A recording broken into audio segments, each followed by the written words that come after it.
Sa main nous touche, sa main nous touche, sa puissance est là, sa main nous touche,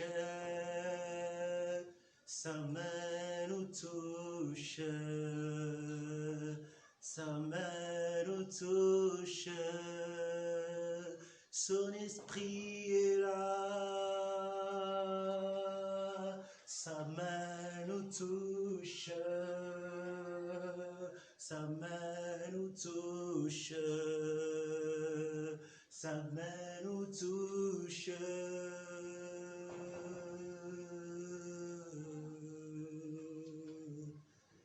Amen, amen, amen, peuple de Dieu. Aujourd'hui, ce matin, nous sommes bénis, nous qui sommes dans la présence de notre Dieu. La Bible me dit ceci, que là où 2 ou 3 se réunissent à son nom, Dieu est présent. Laisse-moi te rassurer ce matin que Dieu est présent. Oui, il est présent pour exaucer nos vœux. Oui, il est présent pour exaucer nos prières. Oui, il est présent pour exaucer nos supplications. Oui, il est présent, bien-aimé, pour exaucer le vœu de ton cœur. Amen, amen. Nous continuons avec le thème du mois qui est intitulé la domination. La domination. La fois passée, notre berger nous a parlé sur la domination dans 2 dimensions. La domination dans le langage, la domination dans la pensée. Nous, en tant qu'humains, en tant que fils de Dieu, nous sommes appelés à dominer dans tous les domaines de nos vies. Je ne parle pas de la domination envers tes compagnons, je ne parle pas de la domination envers tes amis, je ne parle pas de la domination des êtres semblables à toi, mais je parle de la domination sur le langage et la domination sur la pensée. Comment est-ce que l'homme pouvait dominer, comment est-ce que l'homme peut dominer sur le plan du langage? On nous avait parlé en disant que Dieu a créé toutes choses par sa parole. Le langage, c'est quelque chose à ne pas jouer avec dans la vie de nous en tant que fils de Dieu, en tant qu'enfants de Dieu. Nous ne pouvons pas utiliser notre langage pour des tromperies. Nous ne pouvons pas utiliser notre langage, bien-aimé, pour des choses du monde. Nous ne pouvons pas utiliser notre langage pour mentir ou parler en mal contre ton prochain. Mais notre langage est utilisé pour la gloire de Dieu, pour le bien de notre vie, pour la croissance de notre être spirituel, pour l'évangélisation. C'est dans les domaines où nous pouvons utiliser notre langage. Nos vies sont en souffrance, nous traversons des temps de difficultés, mais nous pouvons utiliser aussi notre langage pour bénir nos vies, pour appeler les choses qui n'existent pas dans nos vies à l'existence, comme Dieu l'a fait dans le livre des Genèse. Voilà, Dieu a appelé la terre, Dieu a appelé l'homme, Dieu a appelé la lune, les étoiles, Dieu a appelé toutes les choses par sa parole, ça veut dire par le langage. La Bible me dit ceci, que le pouvoir de la mort et de la vie sont au pouvoir de la langue. C'est ta langue qui est capable de maudire ta vie, tout comme de la bénir. Deuxième point, on nous avait parlé de la domination sur le plan de la pensée. La pensée influence aussi le physique. Tout ce qui est physique, cela a commencé au préalable sur le plan spirituel. C'est la manière dont tu réfléchis, cela détermine ta vie présente. Laisse-moi te rassurer, si tu traverses des temps de difficultés, des temps de misère, des temps de malheur, tu dois bien nourrir ta pensée. Ta pensée doit être positive sur ta vie. Ta pensée doit être positive sur ton entourage. Ne faut pas que toi tu traverses le temps de misère, tu es en train de maudire tes amis, de maudire tes compagnons. Non, ta pensée est capable d'influencer ton physique. La pensée nous pousse à la domination aussi. En d'autres termes, nous voyons l'histoire de Jacob qui a travaillé pour Laban. La Bible me dit ceci, il a travaillé au moment de son rémunération, mais cet homme, il a été obligé d'être payé avec les brebis qui ont été achetées. Mais en ce temps, là-bas, n'avait pas de brebis qui ont été achetées. La Bible me dit ceci, que cet homme de Jacob a eu cette conception, il a eu cette pensée en lui, en disant que si je prends l'arbre, je prends une partie où il y a l'écorce, j'enlève, une autre partie où je laisse, une autre partie où j'enlève, une autre partie où je laisse cet arbre et je le jette dans l'eau où le brebis ont toujours eu l'habitude d'aller boire de l'eau. Je peux changer leur hérédité. Voilà pourquoi il a fait cet acte avec une bonne pensée de changer l'atmosphère de sa vie, de changer le temps de sa vie. Et il a réussi. Pourquoi? Il a transmis sa pensée dans des animaux et cela s'est manifesté. Bien-aimé, laisse-moi te rassurer que ta pensée est capable d'influencer ton physique. Et c'est les deux dimensions de la domination qu'on nous avait parlé. Mais aujourd'hui, nous allons parler encore sur le même thème, la domination, mais la domination sur la nature. La domination sur la nature, nous sommes dans le livre de Genèse, Genèse chapitre 1er, le verset 28. Genèse chapitre 1er, le verset 28, nous lisons la parole de Dieu. La Bible dit ceci. Dieu le bénit et Dieu leur dit, soyez féconds, multipliez, remplissez la terre et la sujettissez, et dominez sur le poisson de la mer, sur les oiseaux du ciel et sur tout animal qui se meut sur la terre. Amen, amen. Est-ce que nous pouvons acclamer pour la parole de notre Dieu? Amen, amen. Bien-aimé Dieu, aujourd'hui, ce matin, il veut nous amener dans une autre dimension de la domination. Dieu veut que nous puissions dominer sur la nature. Dieu a créé l'homme dans la domination. Dieu a mis l'homme dans le jardin d'Éden pour qu'il domine. Cet environnement du jardin d'Éden était au contrôle de l'homme. Il y avait que l'homme qui contrôlait toutes les choses. Il y avait que l'homme qui régnait dans ses jardins. Ça veut dire que l'homme dominait sur son environnement. L'homme n'avait pas besoin d'aller chercher quelque chose en dehors du jardin. Tout ce que l'homme avait besoin s'y trouvait dans le jardin d'Éden. La Bible me dit ceci, même la demande que l'homme a fait à Dieu, il a dit que j'ai besoin d'une aide, d'un être semblable à moi. Dieu n'a pas enlevé ou Dieu n'a pas amené Ève en dehors du jardin, mais Ève s'est trouvée aussi dans le jardin. C'était par révélation que l'homme devrait découvrir que la femme s'y trouvait aussi dans les jardins. Voilà pourquoi toutes sortes de bénédictions, toutes sortes de solutions à nos problèmes, tout ce que nous cherchons s'y trouve à nous. Tout ce que nous avons besoin s'y trouve à nous. Il nous suffit de nous découvrir. Il nous suffit de découvrir notre environnement. Il suffit de découvrir notre nature et nous allons dominer sur cette nature. Amen, amen. L'homme est dominé sur la nature. L'homme est dominé dans les jardins d'Éden. Mais la Bible me dit ceci, il y avait une fois où le diable est venu vers l'homme. Le diable a proposé à l'homme une pensée qui était tout à fait contradictoire à celle de Dieu, que Dieu a ordonné de ne pas manger de l'arbre qui se trouve au milieu du jardin. Mais l'homme a cédé, l'homme a tombé, l'homme a désobéi parce que le diable a sémé cette mauvaise sémence dans l'homme.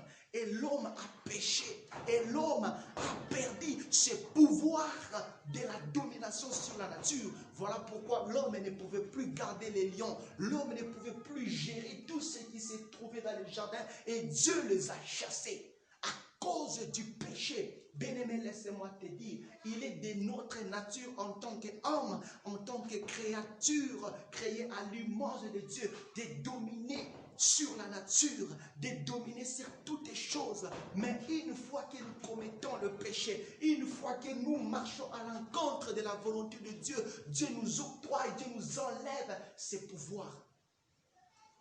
Voilà pourquoi tu entretiens des choses, ça ne réussissait pas. Voilà, aujourd'hui tu commences tel projet, telle activité, ça ne tient pas. Pourquoi? Parce que tu as offensé Dieu. Pourquoi? Parce que tu as perdu cette domination sur la nature. Spirituellement, l'homme est constitué de trois parties. Il y a les corps, l'âme et l'esprit. Parlons sur le plan charnel, le corps. Les corps aussi est subdivisé en 3 grandes parties. Il y a la tête, il y a les troncs et le membre. Bien aimé, les diables savaient que la tête, c'est la tête qui dirige le reste du corps. Ça veut dire le membre et les troncs. C'est la tête qui dirige, c'est la tête qui domine toutes choses. Voilà pourquoi le diable s'est attaqué à la tête pour influencer, pour prendre ses pouvoirs de la domination à l'homme, en fait que le diable lui-même possède. Voilà pourquoi aujourd'hui tu vas voir, le diable est en train de soi-disant bénir la vie des gens, soi-disant donner l'argent aux autres, soi-disant changer la vie de l'autre. Il y a des gens qui partent féticher, il y a des gens qui partent toucher au fétiche pour avoir de l'argent. Mais laissez-moi vous rassurer, ce que le diable vous donne, il n'a rien que voler. Il a volé ça chez nous au Fils de Dieu et il est en train de distribuer ça aux autres.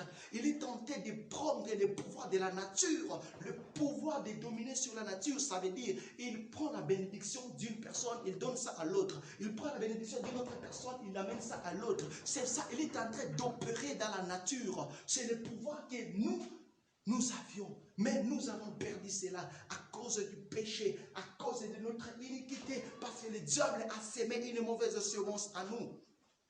La Bible dit ceci, que l'homme a perdu ses pouvoirs de la domination. Les corps dans la tête de l'homme, on a sémé une mauvaise sémence qui a poussé l'homme à abandonner son Dieu, à délaisser son Dieu, à abandonner, bien aimé, la domination et les contrôles sur la nature. L'homme a perdu cette domination. Le diable a pris cette domination. Le diable pourrait tout contrôler dans l'univers. Voilà pourquoi il y a des gens qui disent même que c'est le diable qui règne sur la terre. C'est le diable qui règne partout dans le monde. Pourquoi? Parce que nous avons perdu ce pouvoir. Nous avons perdu ces pouvoirs. Ces pouvoirs qui nous permettaient d'appeler les choses qui n'existaient pas à exister dans nos vies. Nous l'avons perdu. La Bible me dit ceci dans le livre des Romains, chapitre 8, le verset 19. La Bible me dit ceci, que la création attend d'elle avec un ardent désir la révélation du Fils de Dieu. Mais le Fils de Dieu, la création est en train d'attendre quelque chose qui sortira de nous, Bien aimé, les choses que nous voulons vivre, les choses que nous voulons voir dans nos vies, les choses que nous voulons que Dieu accomplisse ces choses dans nos vies, ces choses sont dans la nature, ces choses sont dans l'univers. C'est de la même manière dont notre pasteur nous avait dit l'autre fois, en disant que tout ce que nous cherchons, c'est comme sur Internet. Lorsque tu pars sur Internet, tu entres dans un moteur de recherche pour rechercher quelque chose. Il te suffit d'écrire ce que tu veux et tu l'auras. C'est de même avec nous, bien-aimés. La nature possède quelque chose qui pourra changer nos vies. Laisse-moi te rassurer. Tout est bien, tout est ta maladie, tout est ta gloire, tout est ton avancement, ta richesse, bien-aimés, ta prospérité sont dans la nature. Mais nous avons perdu ce pouvoir de dominer sur cette nature. À cause du péché, nous ne pouvons plus contrôler le reste du corps. Ça veut dire les troncs et le membre, parce que la tête a été influencée. La tête a été, bien aimée, induite en erreur par le diable. Le diable a corrompu la tête. Le diable a corrompu celui qui devrait dominer, qui est la tête. Et le reste est tombé.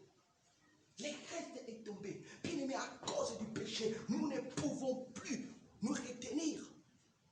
Parce que nous avons offensé, tellement que nous nous sommes habitués au péché, nous ne pouvons plus retenir ces corps, bien-aimés. Voilà pourquoi, si tu te trouves devant l'occasion de faire le mal, tu ne parviens plus à te retenir. Parce que la tête qui devrait te retenir, bien-aimé, n'a plus ce pouvoir. La tête, bien-aimé, est corrompue. C'est ton corps qui te pousse à commettre les choses qui sont à l'encontre de la volonté de Dieu.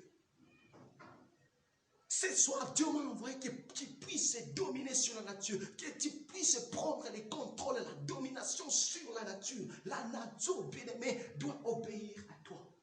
La nature doit t'obéir. Voilà un homme de Jésus. La Bible me dit ceci, qu'un jour où il a eu faim, il a aperçu Un figuier de loin, il a dit que j'irai et je pars manger de la figue. Mais en arrivant là-bas, il a trouvé que cet arbre ne produisait plus de fruits.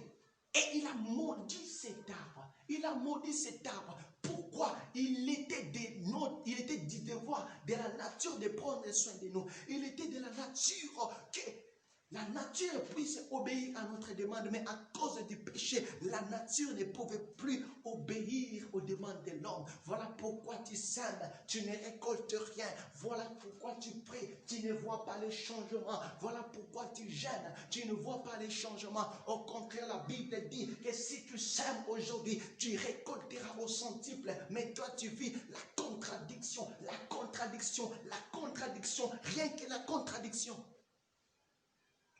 Le diable a sémé une mauvaise sémence qui t'a pris d'aimer les pouvoirs sur la nature, la domination sur la nature. Aujourd'hui, Dieu interpelle les gens à prendre possession, à prendre autorité sur le pouvoir, bien-aimé, de dominer sur la nature.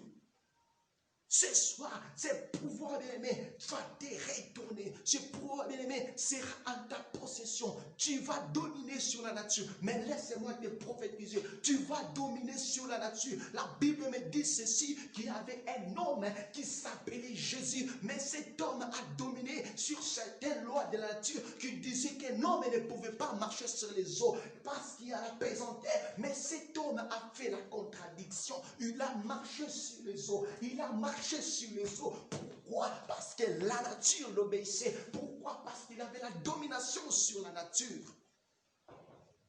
Et cet homme, il a arrêté les vents qui soufflaient sur la mer, les vents qui menaçaient le péché, le vent qui menaçait pénétrer la barque. Il a arrêté ces vents. Pourquoi? Parce que la nature obéissait. La Bible dit ceci, un homme de Josué, il a arrêté le soleil, il a arrêté le soleil. Mais le soleil n'est pas quelque chose qu'un homme a créé. Le soleil n'est pas quelque chose d'artificiel, mais le soleil, c'est quelque chose de naturel. Mais il y a un homme, parce qu'il a eu le pouvoir de dominer sur la nature, il l'a calmé, il a dit soleil, arrête-toi sur Gabaon, et le soleil s'est arrêté. Si aujourd'hui ton problème continue à te faire souffrir, pourquoi? Parce que toi, tu n'as pas la domination sur la nature, tu n'as pas le pouvoir de dire à la nature, de t'enlever ce problème. Le diable a corrompu tes pensées, le diable les a corrompus. Ta tête, le diable les a corrompus et ton corps ne pouvait plus résister parce que tous les corps dépendaient rien que de la tête. Voilà pourquoi, bien-aimé, c'est dans ta tête où il y a ta réussite. C'est dans ta tête, bien-aimé, où il y a ton élévation. C'est dans ta tête, bien-aimé, où il y a ton avancement. C'est dans ta tête où il y a ta délivrance. C'est dans ta tête, bien-aimé, où il y a les projets où tu iras de l'avant. C'est dans ta tête, bien-aimé, où il y a toutes les choses que tu chasses. C'est dans ta tête. Il suffit de les découvrir. Il suffit, bien-aimé, d'avoir ces pensées comme le berger nous avait dit. Il suffit d'avoir ces pensées et nous allons dire à la nature et la nature va nous donner. Pourquoi nous ne voyons pas les résultats? Parce que le diable a déjà pris ses pouvoirs. Il a semé une mauvaise semence à nous. Il a semé une mauvaise sémence en nous. Mais la Bible me dit ceci. Au-delà de ça, il y a un homme qui est venu. Un homme qui s'appelle Jésus-Christ de Nazareth. La Bible me dit ceci. Il est venu reconstituer le membre. Il est venu reconstituer les corps, bien-aimé, qui est symbole, bien-aimé, de l'église de Dieu. Il est venu reconstituer cela. Tout ce que le diable a dispersé, tout ce que le diable a mis en division. Bien-aimé, aujourd'hui, il y a des païens, il y a des musulmans, il y a des roses chrétiens, il y a des bouddhistes, des hindouistes. Jésus-Christ est venu rétablir, remettre les choses en place, bien-aimé, remettre les corps, remettre, bien-aimé, le membre et les troncs, tout ce qui était dispersé, il les a remis en place, il les a remis en place, et lui-même qui est à la tête de toutes les choses, et il nous a donné son pouvoir de l'Esprit Saint, en disant que votre corps est le temple de l'Esprit. Votre corps est le temple de l'esprit. Bien, nous ne pouvons plus marcher selon notre tête, selon notre raisonnement, parce que c'est Jésus-Christ qui est devenu la tête. C'est Jésus-Christ qui est devenu la tête. Et nous, nous sommes que des troncs. Nous sommes là pour obéir. Nous sommes là pour obéir. Si la tête décide que je dois aller là-bas, les corps ne doit pas refuser. Si la tête décide que je dois aller à Kasumbalesa, si la tête décide que je dois aller à Zambie, à Lusaka, les membres ne peuvent pas refuser. Le membre ne peut pas refuser. Voilà pourquoi les membres doivent obéir. Voilà, nous aussi, nous sommes le membre. Le membre, nous sommes là pour obéir à la volonté de Christ, de prêcher l'évangile, de faire de toutes les nations ses disciples. C'est ça notre devoir. Jésus-Christ a rebattu, Jésus-Christ a rétabli ce que le diable a dispersé, ce que le diable a mis en dispersion. Jésus-Christ est venu les rebâtir et lui-même à la tête, et il nous a donné son esprit pour vaincre. Il nous a donné son esprit pour dominer sur la nature. La Bible me dit ceci dans le livre de Jacques chapitre 1, le verset 5. La Bible me dit ceci, que si quelqu'un parmi vous manque de l'intelligence, qu'il en demande au Père, qu'il en demande à Dieu. Dieu est là pour nous donner ce que nous désirons. Mais pour dominer sur la nature, nous devons être remplis de la puissance de l'Esprit. De la puissance de l'esprit. Vous ne vous demandez pas aujourd'hui pourquoi est-ce que les animaux féroces, les lions, les éléphants, comment est-ce que l'homme parvient à les dominer? Pourquoi? Parce que l'homme a l'intelligence et ces animaux ont l'instinct. C'est du fait que l'homme a l'intelligence, il sait comment dominer sur ces animaux. Il sait comment gérer ces animaux. Il sait comment les maintenir, ces animaux. C'est ce qui prouve que l'homme domine sur la nature. Un lion ne peut pas dominer sur la nature. Un lion ne peut pas dominer sur un homme. Pourquoi? Parce qu'un lion manque l'intelligence. Et Dieu donne l'intelligence rien qu'aux hommes. Et Dieu donne l'intelligence et la sagesse rien qu'aux personnes qui veulent cette intelligence. Et il y a l'Esprit de Dieu, l'Esprit de l'intelligence qui est capable de nous donner cette intelligence. Voilà pourquoi ce soir, si tu es rempli de la puissance de l'Esprit, rien ne pourra résister dans ta vie. La nature ne pourra rien refuser à te donner dans ta vie. Tout ce que tu vas demander, toutes les vœux de ton cœur seront exaucés parce que la nature, elle est obéissante à toi. La nature est obéissante à toi. La nature est obéissante à toi. La nature obéit à tes paroles. La nature obéit à tout ce que tu veux. Un fils de Dieu ne pouvait pas, la nature ne pouvait pas résister à un fils de Dieu. À toutes ces demandes, la nature ne pouvait pas résister. La nature ne pouvait pas résister à toutes les demandes de Dieu. La nature pouvait rien qu'obéir, donner, exaucer. Ce soir, laisse-moi te rassurer. Si tu es rempli de la puissance de Dieu, la nature va obéir. La nature va donner le vœu de ton cœur. La nature, bien-aimé, va t'octroyer les pouvoirs de dominer, les pouvoirs de régner sur elle. Même dans nos combats, nous avons besoin d'être remplis de la puissance de Dieu pour dominer. Je vous ai dit que nous vivons dans un monde où ce sont les plus forts qui influencent le plus faible. Laissez-moi te rassurer, si tu es faible spirituellement, tu seras influencé par ceux qui sont forts spirituellement. Ceux qui sont forts spirituellement peuvent être des roses chrétiens, peuvent être des gens qui ne partagent pas la même doctrine que toi. Ces gens peuvent t'influencer. Voilà pourquoi il est de notre devoir d'être remplis, de demander l'Esprit de Dieu. Que Dieu nous remplisse encore de sa puissance pour mieux dominer dans ce monde, pour mieux dominer sur la nature.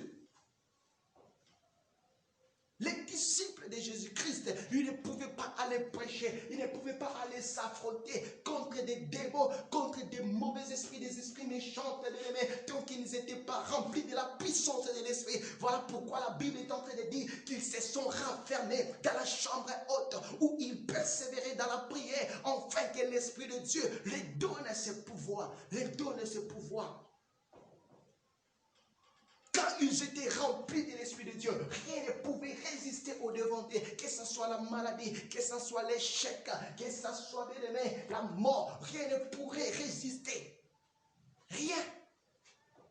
Pourquoi? Parce qu'ils étaient remplis de la puissance de l'Esprit. Et ce soir, j'aimerais que nous puissions entrer en prière, que nous puissions dire à Dieu, Seigneur, remplis-moi de ton esprit. Yahweh, remplis-moi de ton esprit. Yahweh, remplis-moi.